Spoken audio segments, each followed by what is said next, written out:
Então sejam todos muito bem-vindos, é uma alegria tê-los aqui, Alcides, Antônio Vitor, Felipe, Fernanda, Isla, Leiciane, Luísa, como já falei, Tainá, Vitor, é uma alegria, Cristine, que chegou agora, sejam muito bem-vindos.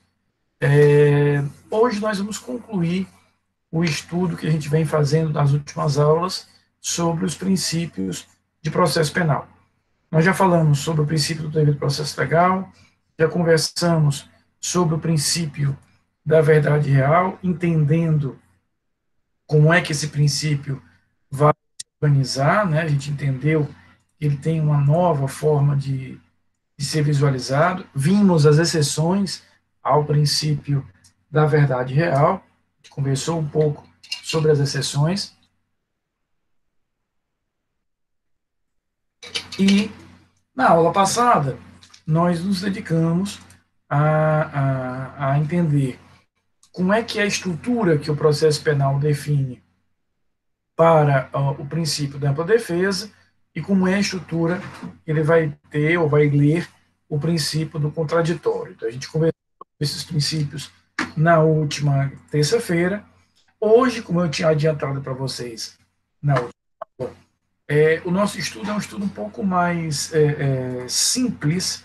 Em que sentido? No sentido de que os princípios que nós vamos ver hoje são princípios até mais numerosos. Eu quero ver com vocês hoje quase 6 princípios, mas a compreensão de cada um deles é muito mais fácil, ou seja, nós passamos praticamente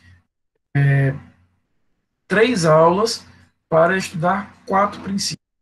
Boa tarde, Lohana, seja muito bem-vindo. Muito bem-vinda. Nós passamos praticamente 3 aulas para estudar 4 princípios. Hoje a gente vai ver muito mais. E por quê? Porque os princípios de hoje são princípios relevantes, claro, formam essa estrutura principiológica do processo criminal, mas são princípios mais simples de compreensão, são mais objetivos na sua compreensão. O primeiro deles é o princípio da presunção do estado de inocência, também chamado de princípio da não culpabilidade. Nós temos algo interessante. Esse princípio nem sempre foi chamado assim. Durante muito tempo, a gente falava de um estado de inocência.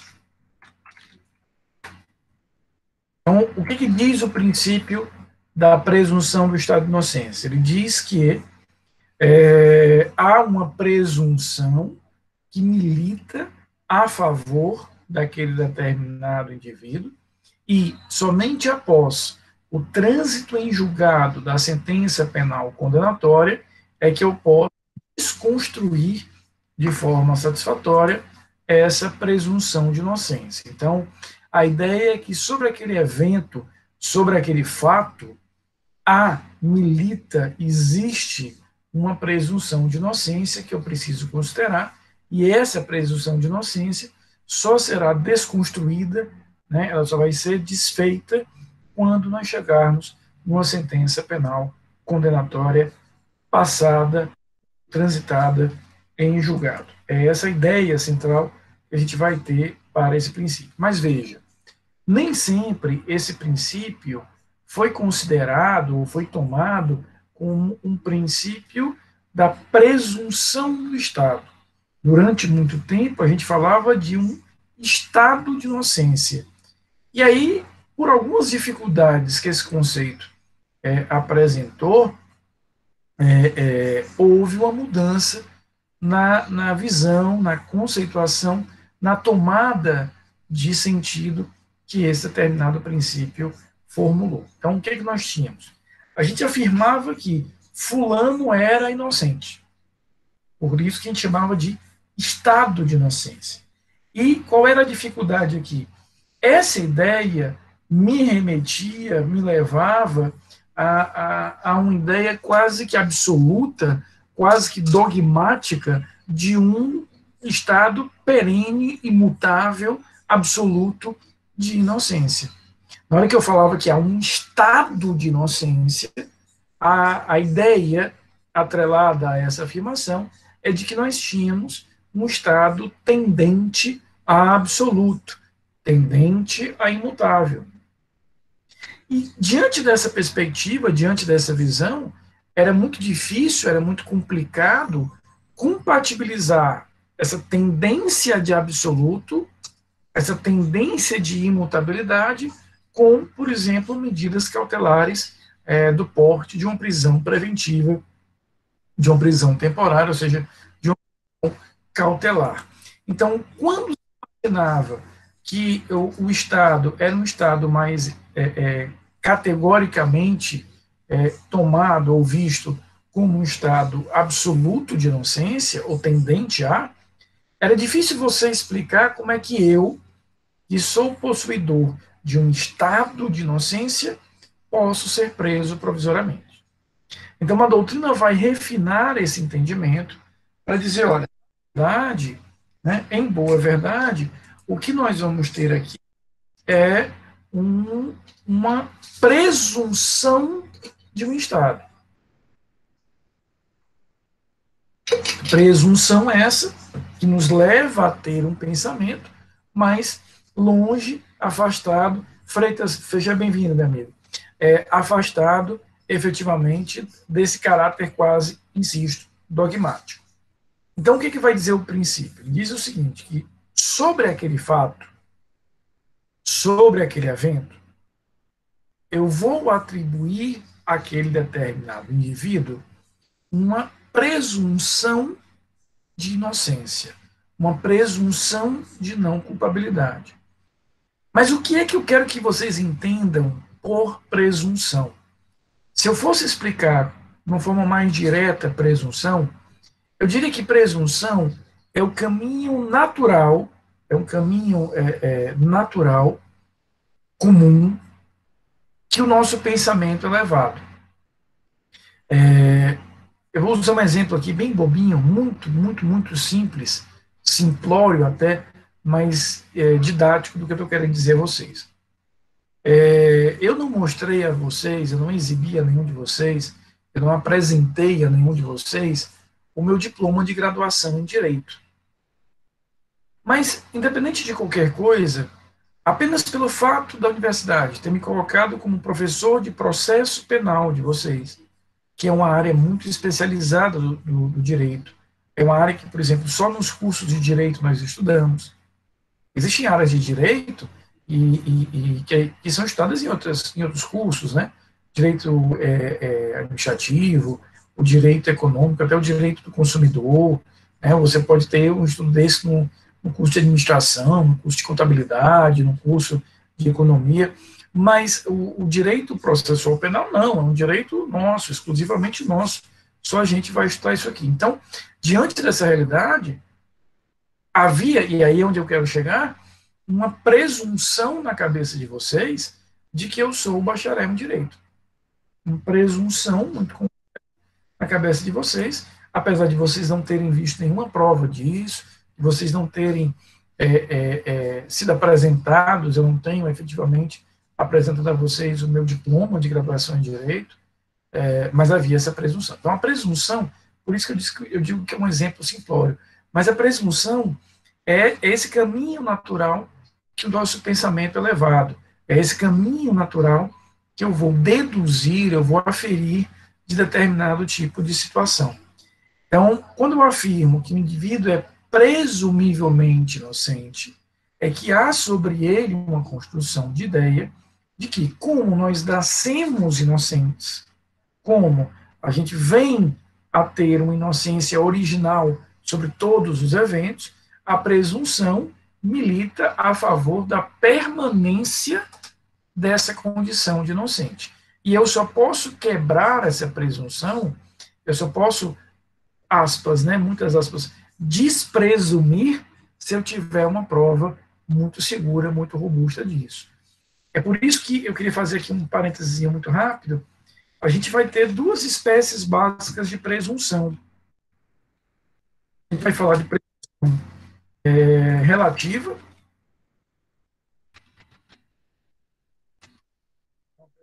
chamada de juris tanto, e presunção absoluta.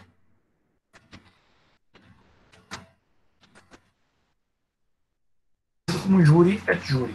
Então, a presunção relativa é algo que eu penso sobre determinada coisa, porque o meu caminho natural de pensamento, mas que ela admite uma prova em sentido contrário.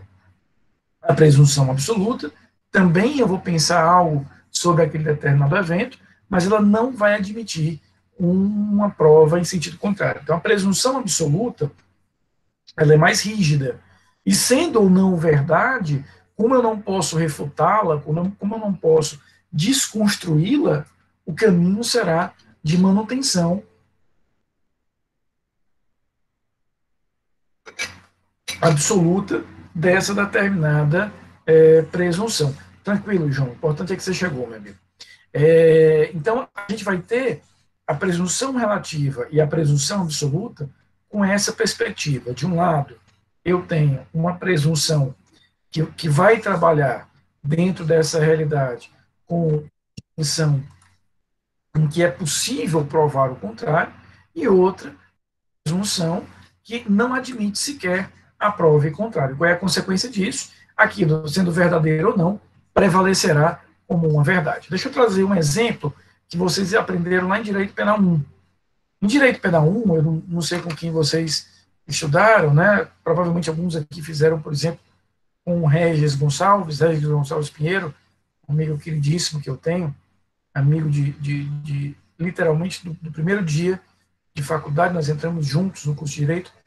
Então, vocês aprenderam lá em Penal 1, alguns com réis, de que há uma presunção de que todos nós conhecemos a lei penal. É por isso que não é dado a ninguém o direito de arguir o desconhecimento da lei penal para eximir-se de responsabilidade criminal. Mas vocês viram aquela questão lá em Penal 1 do erro de proibição, que em determinadas situações, em determinadas circunstâncias, eu posso alegar que eu não conhecia a lei penal e que isso me dará, uma vez sendo comprovado que eu não tinha, de fato, como saber daquela determinada norma penal, isso gerará uma excludente de culpabilidade. Então, veja, há uma presunção, né? Antônio, dá para imaginar que a presunção absoluta, ela ganharia um certo ar, vamos colocar entre aspas, né? Um certo ar de ficção, porque, na verdade, eu não tenho uma certeza, mas como eu não tenho que construir, aquilo vai valer com uma certeza. Nesse sentido, sim, é possível, tá? Então, veja, há uma presunção de que todos nós conhecemos a lei penal. Mas claro que é uma presunção, né? Eu não tenho como imaginar isso de forma categórica. E é possível que eu desconstrua essa presunção, prove em contrário dessa presunção, dizendo, olha, tudo bem, existe uma presunção quase que ficcional de que todo mundo conhece todas as leis penais, e é por isso que eu não posso arguir o desconhecimento de lei. Isso tem uma razão de ser, tá, querido? Só para a gente fechar essa ideia. Porque imaginem como seria difícil, se não impossível, o que tornaria muitas vezes inviável o trabalho da acusação. Imagina como seria complicado o trabalho da acusação em ter que provar a todo momento que você conhecia a lei penal e, conhecendo, transgrediu aquela lei penal. Isso seria quase que impossível. Como é que eu tinha que partir da ideia de, antes de provar o fato, antes de provar a autoria, antes de provar tudo, eu tinha que provar que você conhecia ou era sabedor daquela determinada norma penal. Isso é absolutamente impossível dentro de um cenário. Então, o que foi que o direito penal faz? O direito penal, ele cria uma presunção dizendo, olha, eu vou partir do pressuposto, eu vou partir da ideia, eu vou partir da presunção que todo mundo conhece essa lei penal. Agora, eu posso provar o contrário. Daí entra, repito, o que vocês aprenderam, que é o erro na execução. Agora, existe uma categoria de pessoas, existe um grupo de pessoas para as quais esta presunção de conhecimento da lei penal não é relativa, ela é absoluta. Quem são essas pessoas? Do nosso grupo aqui, só eu por enquanto, que são os bacharéis em direito. Daqui a pouco todos vocês, se Deus quiser. Então, o bacharel em direito, ele tem uma presunção de que ele conhece todas as normas. Ele de fato conhece? Não conhece, mas há uma presunção que milita nesse sentido. E o pior, é uma presunção absoluta. Então, ele não vai ter nem a chance de arguir, por exemplo, um erro de proibição. Esta é só um exemplo, repita, só para lembrar um pouquinho o que é a ideia de presunção. Essa que eu estou mostrando a vocês, a presunção do estado de inocência, é um exemplo, obviamente, de presunção relativa. Porque se essa presunção fosse absoluta, a gente não existiria espaço para que a gente tivesse um processo penal. Se essa presunção fosse uma presunção absoluta, não haveria espaço para o processo penal. Porque eu diria, fulano é presumivelmente inocente, e como não posso provar em contrário, como eu não posso construir uma prova em contrário, ele permanecerá nessa condição para sempre. Não é o caso. Então, a presunção do estado de inocência diz: há uma presunção que milita a favor daquela pessoa, enquanto essa presunção não for desconstruída pelas provas que eu vou produzir durante o processo, a presunção continuará a favor daquele determinado indivíduo. Não é à toa que a dúvida favorece a ele, não é à toa que, diante de possibilidades de interpretação diferentes, eu tenho que interpretar da forma mais adequada. Então, tudo isso a gente vai ter que considerar quando a gente toma, e insisto, a ideia da presunção. Então, o que se fez aqui foi dizer isso: olha, o estado absoluto não existe. Existe uma presunção a teu favor. Se não conseguirem desconstruir, e quem é que vai conseguir desconstruir? O próprio processo, beleza, você sai disso absolvido. É por isso, e a gente vai um pouco mais na frente do nosso estudo, já bem adiantado no nosso estudo de processo penal, vocês vão ver me ouvir dizendo isso. O processo penal, ele tem uma característica muito interessante, porque ele consegue transformar dúvida em certeza. Se eu chego ao final do processo com dúvida, essa dúvida favorece o réu, e eu vou absolver o réu. Qual é a principal razão de ser disso? Exatamente o princípio da presunção de inocência. E aí eu já pego esse gancho para que a gente possa ver os dois próximos princípios. O princípio do indúbio pro réu e um primo dele, o princípio do in favor rei. Mas antes eu pergunto, sobre a presunção de inocência, tá tudo tranquilo? Tá beleza? Posso avançar? Então, pegando. Sim. Vamos avançar para esses dois próximos princípios. Princípio do indúbio pro réu, princípio do favor rei. Obviamente, ambos vão tratar da dúvida. Ambos vão sinalizar aí a existência de dúvida. Quando eu falo em princípios como indúbio pro réu e favor rei, eu estou falando efetivamente em princípios motivados, originados da dúvida. A dúvida aqui é um elemento essencial que a gente vai ter. Mas vamos entender que tipo de dúvida eu estou me referindo.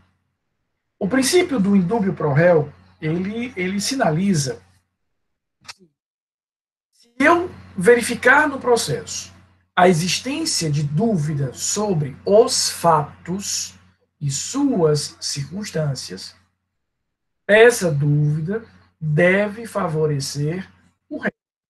Então, se eu verifico que há dúvida se o fato existiu ou não, se o réu é o autor ou não, ou dúvida sobre um elemento circunstancial, eu tenho dúvida se ele usou arma de fogo, eu tenho dúvida se ele empregou veneno, eu tenho dúvida se ele era pai e filho, alguma coisa do gênero. Ou seja, é qualquer espécie de dúvida, mas o princípio do indúbio pro réu, ele está falando efetivamente numa dúvida sobre fatos. Uma dúvida sobre fatos. Eu não consegui provar que aquele evento aconteceu. Na dúvida, essa dúvida favorecerá o réu. É por isso que a gente vai ter como consequência isso que eu acabei de dizer para vocês. O processo penal ele consegue transformar certeza em dúvida, dúvida em certeza. Porque se eu chego no final do processo e tenho dúvidas sobre a existência daquele fato, sobre a autoria ou a participação daquele indivíduo, eu tenho que absolvê-lo. E esta absolvição, uma vez transitando em julgado, se torna uma certeza. Em que sentido? Eu já não vou mais poder alterá-la. Então, veja, a dúvida favorece ao réu, e é fácil a gente entender o porquê. Porque se a presunção milita a favor da inocência desse réu, do reconhecimento de inocência desse réu, posso ter outra consequência, se não dizer o seguinte: enquanto eu não desconstruir essa presunção, e eu só farei essa desconstrução com base em elementos concretos de prova, a alternativa que eu terei será, repito, considerar que a dúvida vai favorecer.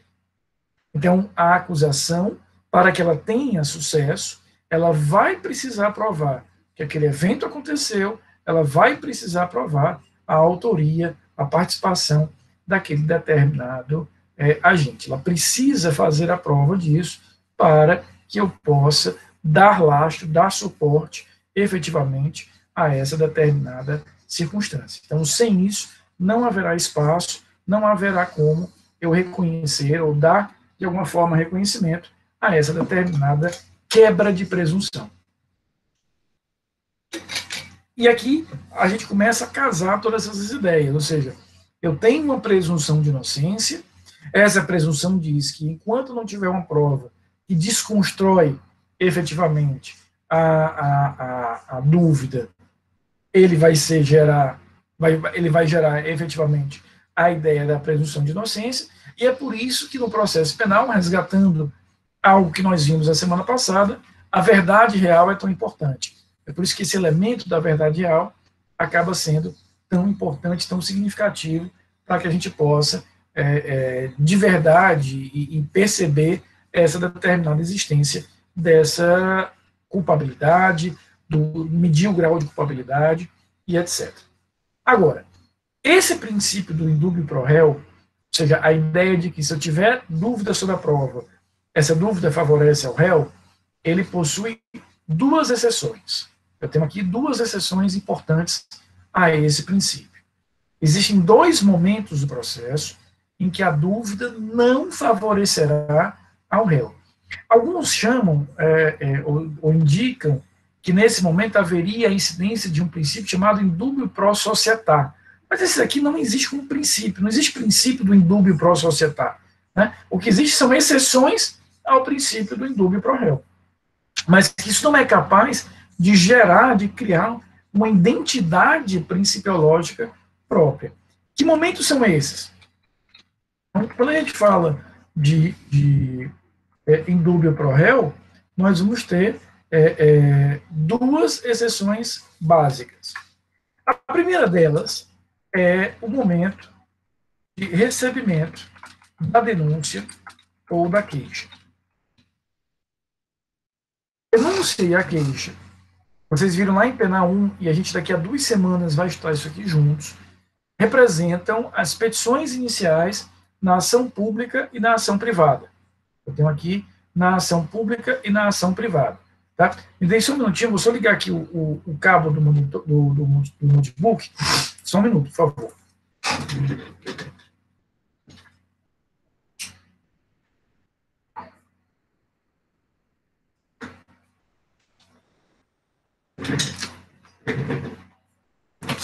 Então, vejam, nós vamos ter...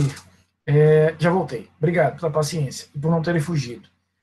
Nós vamos ver na denúncia e na queixa a petição inicial dessas duas ações. Ação pública, denúncia, ação privada, queixa. Dentro desse contexto, o que é que nós vamos indicar? Para que eu ofereça uma denúncia, para que eu ofereça uma queixa, a gente vai falar muito disso nas 2 próximas semanas, muito mesmo, eu vou precisar reunir dois elementos básicos. Ou seja, para que eu possa ir à justiça criminal, protocolar uma denúncia e ter a chance do juiz, de fato, a receber e, consequentemente, iniciar o processo, a mesma coisa com a queixa, eu vou precisar ter dois elementos básicos, dois requisitos fundamentais. A comprovação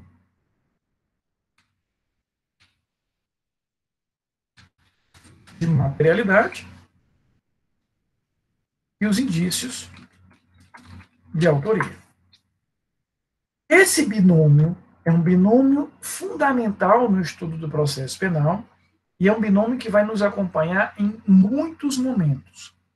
A gente vai trabalhar com esse binômio na próxima unidade, na unidade da semana que vem, que é o inquérito policial.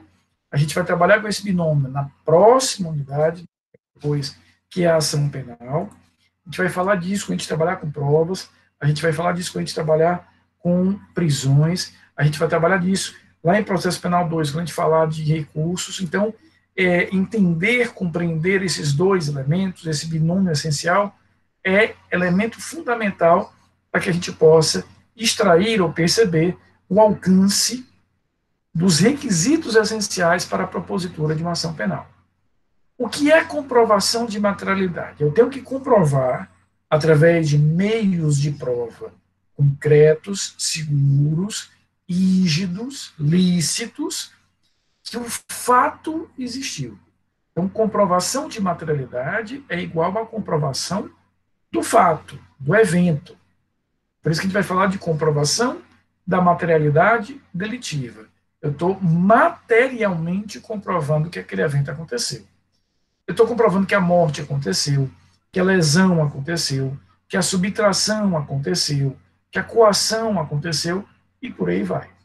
Então, a comprovação de materialidade é essa comprovação da existência do fato. Por outro lado, quando a gente fala de autoria, eu não exijo a comprovação de autoria.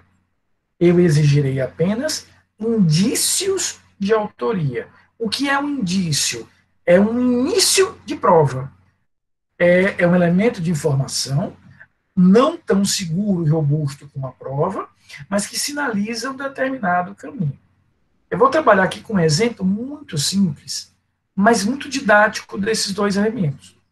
Sabe aquela cena de filme, de novela, de seriado, de série, que o cara é surpreendido ao lado de um cadáver com uma faca na mão?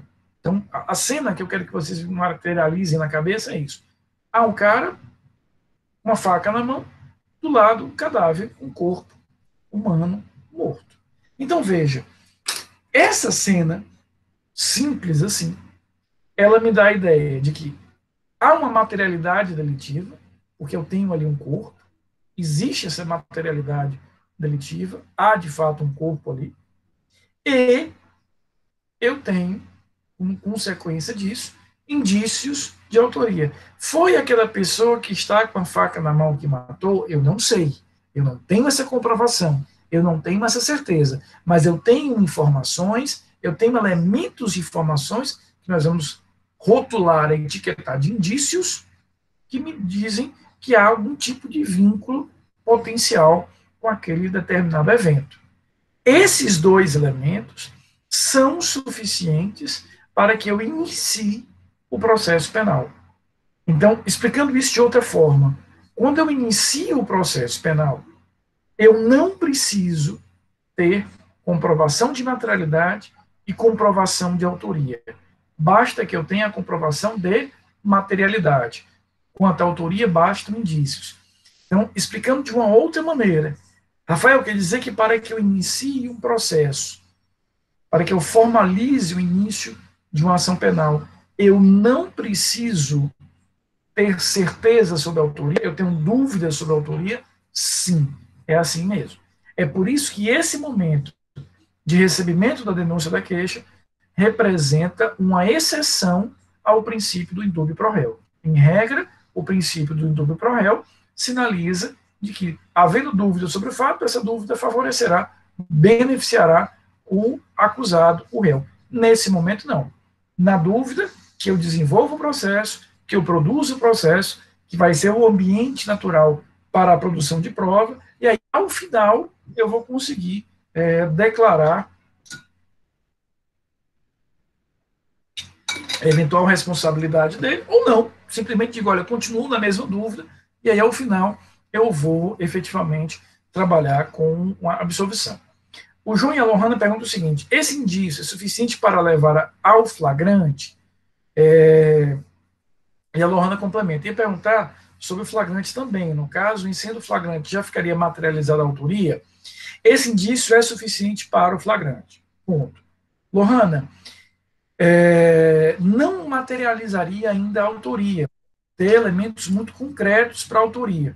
Mas a tua pergunta é legal para que a gente possa dizer o seguinte: olha, para que eu proponha a ação penal e ela tenha sucesso, não quer dizer, Lohana, que eu não posso ter a comprovação de autoria. Eu apenas não preciso ter. Vamos entender por esse lado que vai ficar mais fácil. Então, se você me diz, Rafael, se eu tiver já no início, Vanilson, seja bem-vindo, querido, o importante é que você chegou. Se eu disser que já no início eu tenho comprovação de materialidade e comprovação de autoria, eu tenho uma filmagem em 8K, né, do cara. Isso é interessante? Eu vou poder iniciar o processo? Claro, evidente. Mas isso é suficiente para condenar de início? Não, eu tenho que desenvolver todo o processo. E outra coisa, a tua pergunta, Lohana, é muito interessante, casada com a do João, para que a gente veja o seguinte: comprovar a materialidade e ter comprovação de autoria é importante. Isso aqui é fundamental para uma condenação, mas não é suficiente para a condenação. Cristine, então, só voltando. Claro que, repito, eu ter... Deixa eu só organizar aqui as ideias, que eu lancei muitas ideias, deixa eu só dar uma organizada para vocês. Então, primeira coisa, para que eu tenha recebido a denúncia ou queixa, basta que eu tenha comprovação de materialidade e quanto à autoria são suficientes apenas indícios. Portanto, eu tenho dúvidas sobre a autoria. Então, para o início do processo, para o recebimento da denúncia da queixa, eu não preciso de certeza plena. É por isso que a gente vai visualizar esse momento como um momento de exceção à verdade real. Ponto. Aí, Lohana me pergunta a questão da flagrância. Se eu tiver a materialização do flagrante, isso faz com que eu tenha a materialidade da autoria, a comprovação material da autoria? Eventualmente, sim. E, eventualmente, isso vai fazer com que o início do processo, o recebimento da denúncia, seja ainda mais seguro. Agora, o que a gente precisa entender? Vamos lá para o final do processo. Ter a comprovação de materialidade e ter a comprovação de autoria são elementos fundamentais, indispensáveis para te condenar, mas não são suficientes. Vou te dar um exemplo. Eu agi em legítima defesa. Eu tenho materialidade e eu tenho autoria. Aí você vai dizer, Rafael, mas aí há um excludente de ilicitude, que é a legítima defesa. Beleza, mas veja, isso já autoriza o início da ação penal. E aí, durante o desenvolvimento do processo, se isso ficar comprovado, ratificado, eu, no final, absolvo. Mas veja, ter a comprovação da materialidade e a comprovação da autoria, ao final, são elementos fundamentais para a condenação, mas eu posso, eventualmente, ter alguns outros que fazem com que isso aqui não resolva a minha vida na condenação.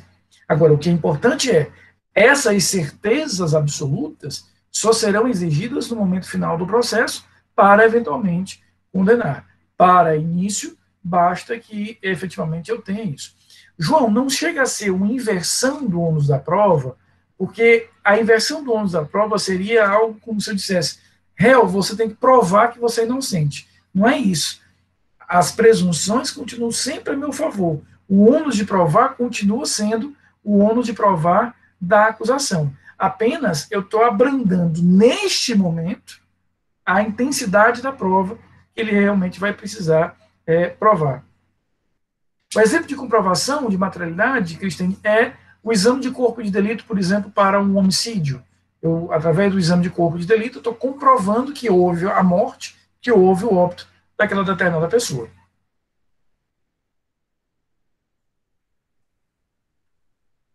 João, em regra geral, sim. Tá? O João pergunta: a materialidade do objeto não depende de um objeto físico. Caso haja convicção de que as evidências do ilícito foram destruídas, isso já serve como materialidade? A rigor, João, a gente vai aprender isso um pouquinho mais à frente, quando a gente for estudar provas, mas eu vou dizer a vocês o seguinte: em regra, para que eu comprove a materialidade, eu posso utilizar qualquer meio de prova. Essa é a regra. A regra é a liberdade probatória para isso. Então, eu posso usar prova testemunhal, posso usar filmagens, posso usar prova documental, posso usar o que eu quiser. Em alguns casos, e um exemplo disso é o artigo 158 do Código de Processo Penal, é que o legislador processual penal vai dizer: olha, em alguns casos, eu exijo um tipo específico de prova. Então, o artigo 158 diz que nos crimes que deixam vestígios, e o que é o vestígio? O vestígio é uma modificação física que eu faço do mundo fático, do mundo dos fatos. Deixa eu trazer um exemplo bem rápido. Na hora que eu chego para alguém e digo: fulano, você é um ladrão, veja, eu pratiquei um crime de injúria, mas aquele meu crime de injúria, ele não foi capaz de modificar o mundo fático. Eu não consigo pegar um resultado, eu não consigo sentir o cheiro de um resultado. Mas na hora que eu atiro numa pessoa e lesiono a perna daquela pessoa, essa lesão, que é a consequência do meu crime, representa uma modificação física, e quando eu digo física, eu estou dizendo que é percebível pelos meus sentidos. Eu consigo pegar, eu consigo olhar, eu consigo cheirar. Isso são vestígios. Então, o que, é que o código está dizendo? Se o teu crime produziu vestígios, modificou o mundo visível, mundo concreto, para que eu comprove a materialidade desse crime, eu exijo um tipo de prova, que é o exame de corpo de delito. Então, a regra, João, é a liberdade probatória. Em alguns casos, eu vou exigir um tipo específico de prova. Então, quando você diz: Rafael, foram destruídas as evidências da materialidade, mas se eu consigo, por outros meios, provar essa materialidade, está valendo. A não ser naquele caso específico em que a gente vai precisar fazer o exame de corpo de delito. E claro, Ivanilson, sempre está trabalhando com a ideia da prova lícita, né? Essa prova tem que caminhar pela licitude. A segunda e última exceção que nós vamos encontrar para o princípio do indúbio pro réu é a decisão de pronúncia. A decisão de pronúncia ela é exclusiva do procedimento do júri, ela só existe no procedimento do júri. A gente vai conhecer juntos esse procedimento lá em Processo Penal 2 no próximo semestre, até porque eu espero muito que vocês sigam comigo para Processo Penal 2 também. E nós vamos ver que a decisão de pronúncia, repito, exclusiva do procedimento do júri, é aquela decisão onde o juiz, no meio do processo, decide que tem elementos suficientes para mandar o réu a julgamento pelos jurados. Então, o procedimento do júri é um procedimento longo, um procedimento extenso. No meio desse procedimento, o juiz analisa a prova que ele conseguiu produzir nos autos e decide se é viável, se é possível, com base nessa prova, mandar o réu a julgamento pelo júri. Que elementos são esses? Comprovação de materialidade, indícios de autoria. Então, veja os mesmos elementos. O que eu estou querendo dizer a vocês? Quando o réu é julgado pelos jurados, eu só preciso ter materialidade comprovada e indícios de autoria. E caberá aos jurados, que são um juízo constitucionalmente pensado para isso, decidir sobre a responsabilidade daquele indivíduo. Então, esses dois momentos, recebimento da denúncia da queixa e a decisão de pronúncia, que é uma decisão exclusiva do procedimento do júri, são as situações nas quais a dúvida não favorecerá ao réu. A dúvida milita contra o réu nesse aspecto. Se eu tiver certeza da autoria, certeza da materialidade e indícios de autoria, já é suficiente para tocar o processo em frente. Sobre o princípio do indúbio pro réu, tá legal? Vamos ver o outro que eu brinquei, que era o primo dele, que é o princípio do favor rei. In favor rei. Pessoal, vocês já viram aqueles programas policiais, normalmente na hora do almoço, né? Eu nunca vou entender porque a maioria deles é na hora do almoço, que são aqueles programas meio mundo cão, assim, tal, aquela coisa, né? E é muito comum nessa retórica desse tipo de programa, e é engraçado que é muito comum hoje, em determinado segmento político, são interessantes, Lohana. Eu confesso que eu não tenho muito estômago para assistir, mas são interessantes. Até porque eu estou numa fase, eu confesso a vocês, essa pandemia, essa quarentena me levou para uma fase muito light. Eu praticamente só assisto filme de comédia, preferencialmente animação, né? Estou numa fase super light, ou ficção, né? Ou alguma coisa assim. Estou numa fasezinha bem light, de realidade bruta, basta a que a gente já está vivendo. Indico, inclusive, deixa eu indicar, tem um filme, não sei se vocês já assistiram, eu fiquei com esse filme na cabeça, foi o principal filme que eu assisti na quarentena.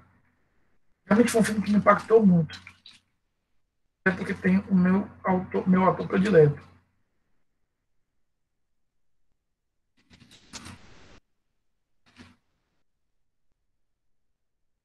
Assistiram esse filme, Um Lindo Dia na Vizinhança, né, com Tom Hanks. Se não assistiram, assistam, é um filme sensacional, é um filme realmente sensacional, aqueles filmes inspiradores, né? Tom Hanks é um monstro absoluto na interpretação, e é um filme baseado em fatos reais, uma biografia real. Realmente foi um filme que me impactou muito, confesso a vocês, na quarentena, assim, um filme inspirador, assim, de uma beleza, de uma poesia incrível. Tem no Netflix, professor. Tem no Netflix. Ainda não, no Netflix não, eu assisti no Now da Claro, né? Mas não tem ainda no Netflix não. Eu acredito que chega em breve, é um filme realmente muito sensacional. Eu adoro, vocês vão ver isso, eu vou começar cada vez mais a fazer isso, eu adoro indicar livro, filme, eu acho legal a gente compartilhar esse tipo de coisa. Eu tenho, por exemplo, montei agora esse semestre, lá na Faculdade de Araçá, tem um clube de leitura com alguns alunos, é legal a gente ter esse tipo de experiência. Então, veja, nesses programas aí, gostei, João, o mundo Kane total aí desse que a gente vê, é muito comum a retórica que o cara diz assim, o direito potrege os bandidos, porque os bandidos têm uma potreção do direito, a lei potrege os bandidos. Já escutaram isso? Sabe o que é o mais engraçado de que a lei potrege os bandidos? É que é verdade, tem um princípio para isso, chamado princípio do favor rei. Não só potrege, como é efetivamente o princípio de processo penal. Claro que é difícil eles alcançarem isso. Mas o que diz o princípio do favor rei? Ele parte do seguinte pressuposto. Ele parte da ideia de que há uma diferença entre a capacidade probande e a capacidade de articulação do Estado e a capacidade de articulação do indivíduo, sobretudo pela presunção de inocência que milita a favor do indivíduo. E isso faz com que eu tenha que reconhecer o réu de um processo criminal como um réu hipossuficiente. Então, nesse sentido, o que diz o princípio do in favor rei? Que se eu tiver dúvidas sobre a interpretação de uma determinada norma, ou se eu tiver duas normas que incidem sobre determinado fato, ou dois princípios que incidem sobre determinado fato, eu vou sempre interpretar da forma mais benéfica, mais favorável ao réu. A gente viu, por exemplo, na semana passada, na quinta-feira da semana passada, quando nós estudamos o princípio da verdade real, eu disse que existe o princípio da vedação e uma revisão criminal pró-societar. O que foi que eu disse para vocês? Eu tinha ali um choque entre a segurança jurídica e a verdade real. E a segurança jurídica ganhou. E por que ela ganhou? Porque é o entendimento mais benéfico ao réu. Eu conversei com vocês na aula passada de que a prova ilícita não é admitida no processo, a não ser se for a única prova que milite a favor da defesa, aí nesse caso eu vou admitir. Por quê? Porque entre o conflito entre a ampla defesa e a vedação ao uso de provas ilícitas, a ampla defesa vai ganhar. E por que vai ganhar? Porque é a interpretação mais favorável ao réu. Então, veja, se eu tiver dúvidas sobre o fato, eu aplico o princípio do indúbio pro réu. Se eu tiver dúvidas sobre o direito, eu aplico o princípio do favor rei. E o que eu quero dizer com dúvida sobre o direito? Eu sei que você praticou o fato. Eu sei que o fato existiu. Eu só não sei se eu aplico a lei A ou a lei B. Qual é que eu vou aplicar? A que seja mais favorável ao réu. Eu não sei que se eu aplico sobre aquele fato o princípio A ou o princípio B. Aplico o que for mais favorável ao réu. Veja, o direito protege o bandido. É fato, tá? Eu vou só fazer aqui a chamada e a gente já avança para os últimos princípios que nós vamos estudar. Eu peço aí a gentileza que não saiam agora, rapidinho, que vou fazer a chamada rapidez.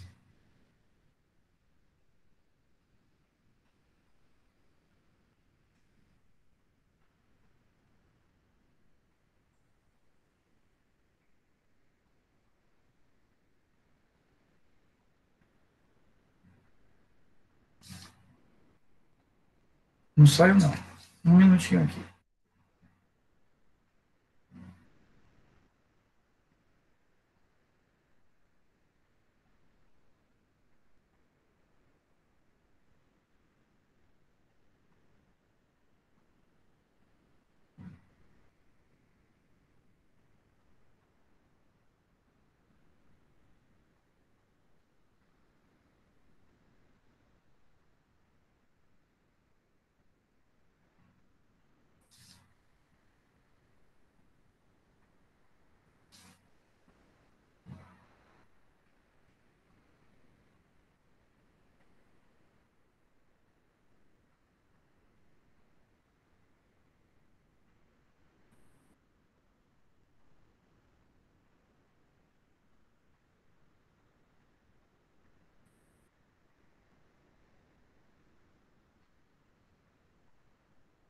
Só um minutinho, já estou terminando aqui a chamada. Um minuto. Aí eu já vejo aqui as perguntas de vocês. Só um minutinho.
Então vamos às perguntas. João, a assiduidade ela é calculada tomando como referência todas as aulas do semestre. Então, a cada mês que vai virando, ele incorpora aquelas aulas do semestre, e é por isso que vai variando. Mas você vai ver, se você tem a presença, e eu sei que você tem, é porque, felizmente, você é muito participativo, essa assiduidade ela vai caindo. Mas fique tranquilo, porque o que vale é a presença em si. Inclusive, há uma ideia de tirar essa questão da assiduidade do sistema, tá bom? Mas é só por isso, é porque ela vai ter uma perspectiva para o futuro. A presença passada, a assiduidade é quantos por cento, considerando todas as aulas do semestre, você vai ter. Exatamente, Vanilson, exatamente por isso, tá? André, vou repetir, ou seja, a ideia de que quando a gente trabalha com o princípio do favor rei, é porque há uma dúvida, não sobre o evento em si, não há uma dúvida sobre o fato, nem sobre a autoria, a dúvida é sobre qual é o direito que eu vou aplicar. porque eu visualizo ali, por exemplo, duas normas que são aplicáveis, eu visualizo dois princípios que são aplicáveis. Imagina, por exemplo, André, que eu tenho um crime continuado, tá? Imagina um crime continuado. Então, o crime foi se renovando aqui no tempo. Aí, no meio do caminho, surge uma nova lei que torna maior a pena. Ora, mas o crime ele começou aqui, mas aqui era o mesmo crime, então há uma dúvida de qual é a norma que eu vou aplicar.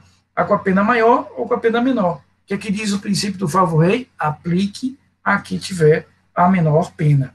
Tá certo? Então, em dúvida pro réu, vai versar dúvidas sobre o fato, e o favor rei, dúvidas sobre o direito em si. Tá? Beleza? Antônio, contei sim. Deixa eu só confirmar aqui, mas eu sou muito atento aqui na chamada, mas deixa eu só confirmar. Queridos,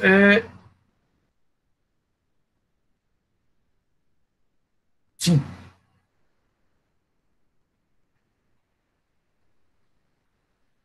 Vamos falar agora sobre mais dois princípios. Coloquei, querida, com certeza, fique tranquila. Até que eu me lembro que você entrava com uma DPGE antes, e agora está entrando com um nomezinho, né, normal. Veja que seu professor não está ficando tão esquisito assim. Eu quero ver também dois outros princípios. Um, vocês já estudaram na teoria geral do processo, que é o princípio do livre convencimento motivado ou da persuasão à prova. Esse princípio diz que o juiz deverá decidir com base nos elementos de convicção que ele encontra no processo, com os elementos de fundamentação que ele encontra no processo. Então, eu vou ter aqui a ideia de que o juiz pode decidir do jeito que ele quiser, desde que ele fundamente na prova. Agora, esse princípio, ele é pensado para o juiz, aquele juiz técnico, aquele cara que é investido de jurisdição. Mas nós temos um outro princípio no processo penal que diz respeito à tomada de decisões, que é o princípio da íntima convicção. Princípio da íntima convicção. Esse princípio, ele é pensado para os jurados. Então, o princípio do livre convencimento motivado vai dizer, juiz, você está livre para decidir do jeito que você quiser. Agora, fundamente a sua decisão.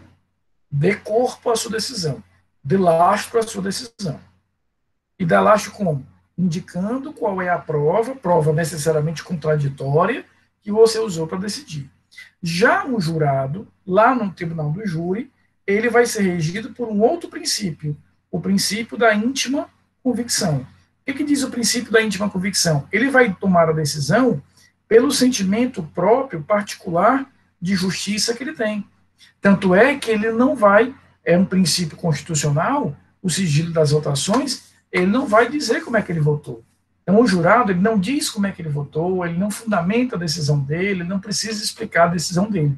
Ele vai ser, ele vai tomar a decisão, ele vai decidir com base nesse sentimento íntimo, próprio, de justiça que ele vem trazendo. Então, o direito, ele vai assumir uma outra face nesse momento, que para o juiz técnico, para o juiz togado, em cima do princípio do livre convencimento motivado, ele deve chegar à justiça, que é o fim último do processo, através da prova.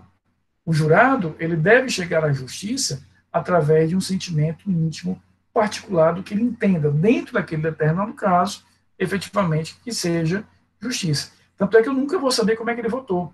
Ele vai receber uma cédula sim e uma cédula não, e ele vai depositar ali aquela cédula sim ou não, e com isso está resolvido o júri. Então, a forma da tomada de decisões para o jurado é uma forma diferente, é uma forma distinta daquela que a gente está acostumado, né?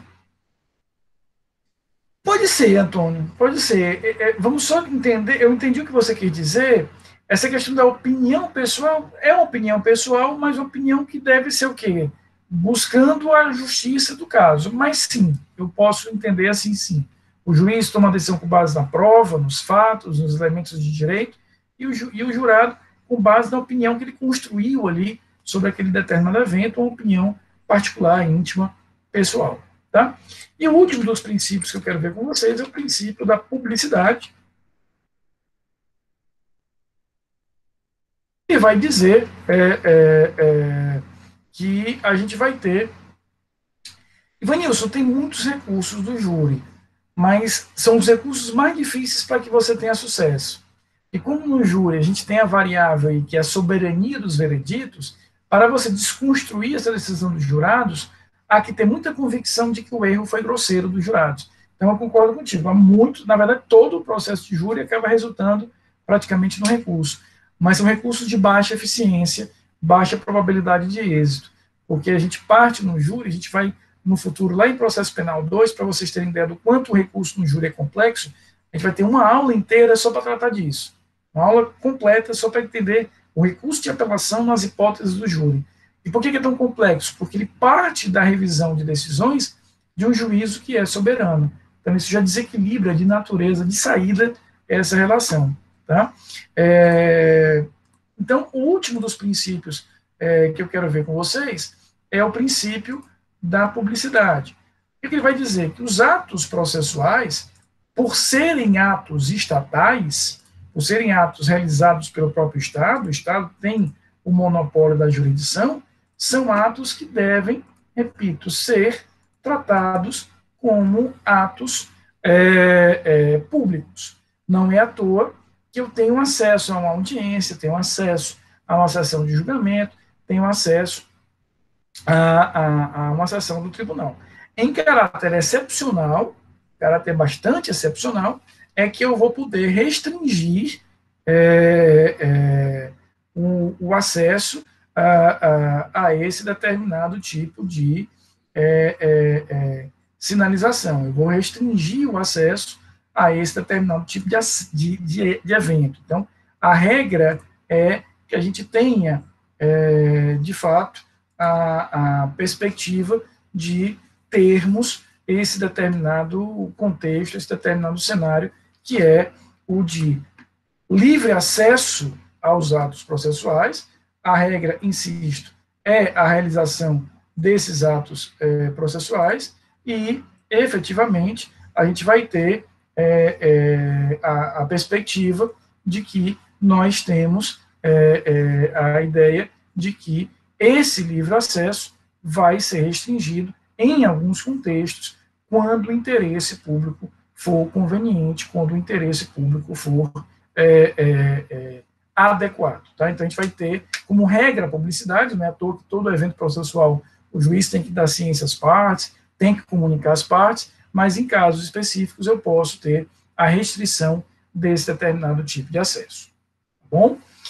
Queridos, antes da gente encerrar, como eu gosto de fazer, isso é importante para mim, por isso que eu peço um pouco de paciência a vocês, eu queria que vocês me dissessem o que estão achando da aula, estão gostando, tá confortável para vocês esse ritmo de aula.